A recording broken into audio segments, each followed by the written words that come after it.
Ma'am साहब, वो आप मुझे नौकरी से निकाल दीजिए। नौकरी से निकाल दूँ? लेकिन क्यों? आप तो हमारे साथ इतने सालों से काम कर रही हैं। अगर हमारी तरफ से कोई दिक्कत हुई है तो बताइए। अरे नहीं नहीं मेम साहब, आप लोगों की साइड से कोई दिक्कत नहीं है। वो दरअसल मैं अब काम नहीं करना चाहती। वो बात ये है,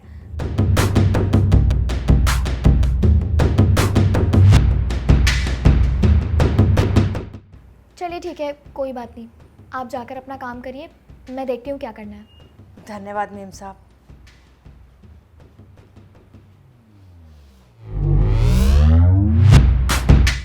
तो क्या आप लोग जानते हैं कि आज आप लोगों को इस तरह से इकट्ठे यहाँ पर क्यों बुलाया गया है? नहीं मैम, आप ही बताइए।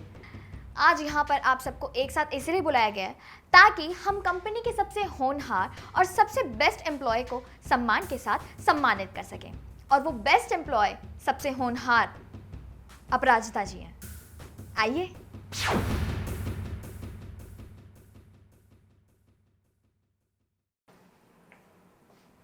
ये वो शख्सियत है जिन्होंने हमारी कंपनी के लिए सालों से मेहनत की है और दिल लगाकर सच्चे मन से काम किया है, इसीलिए ये इन सम्मान को डिजर्व करती है। और हाँ, मैं आप सभी को एक बात और बताना चाहूँगी। अपराजिता जी इस कंपनी की बेस्ट और होनहार एम्प्लॉय होने के साथ साथ हर्षित की माँ भी हैं। क्या हुआ हर्षित, तुम खुश नहीं लग रहे? तुम्हें तो अपनी माँ के लिए खुश होना चाहिए। उन्हें सम्मान के साथ सम्मानित किया जा रहा है, तो तुम्हें खुशी क्यों नहीं हो रही?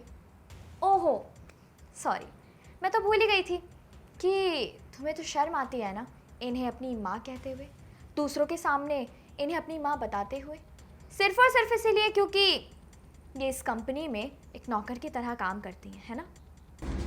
बेटा, वो खाना लगा हुआ है। क्या बेटा बेटा, मैंने आपको कितनी बार समझाया कि मुझे यहाँ बेटा मत बोला करो। ये तो अच्छा है कि मैं केबिन में नहीं बैठा हूँ, बाहर बैठा हुआ हूँ, वरना सब लोग क्या कहते। अरे बेटा, तू मेरा बेटा है तो बेटा ही बोलूंगी ना, और क्या बोलूं तुझे? क्या पागलों जैसी बातें कर रहा है तू? मैंने आपको समझाया ना कि मैं यहाँ आपका बेटा नहीं हूँ, बेटा सिर्फ घर पे हूँ। यहाँ मैं आपका सर हूँ और सर ही बोला करो। अगर किसी को पता चला कि आप मेरी माँ हो तो यहाँ मेरी क्या रेपुटेशन रह जाएगी, मेरी तो सबके सामने नाक कट जाएगी। और हाँ, ये जॉब करने की कोई ज़रूरत नहीं है, घर पे बैठिए आप। जॉब तो मैं कर रहा हूँ ना।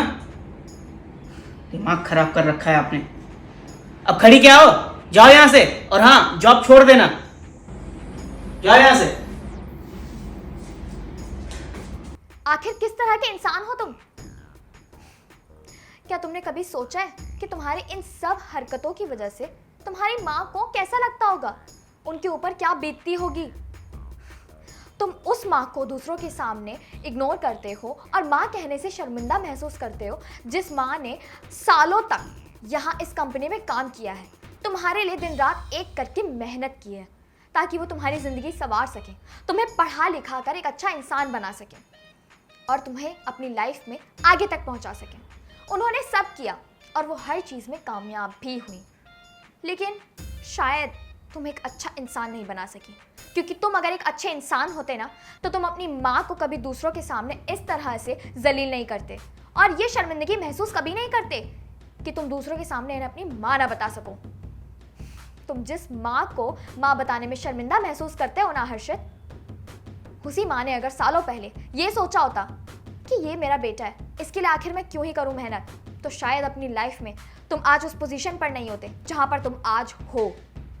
सॉरी मैडम, मुझसे गलती हो गई।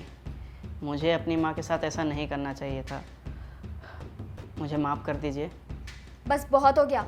अगर तुम्हें माफ़ी मांगनी है ना तो मुझसे मत मांगो, अपनी माँ से मांगो जिनके साथ तुमने इतनी बदतमीजी की है। माँ जी, मुझे माफ़ कर दीजिए।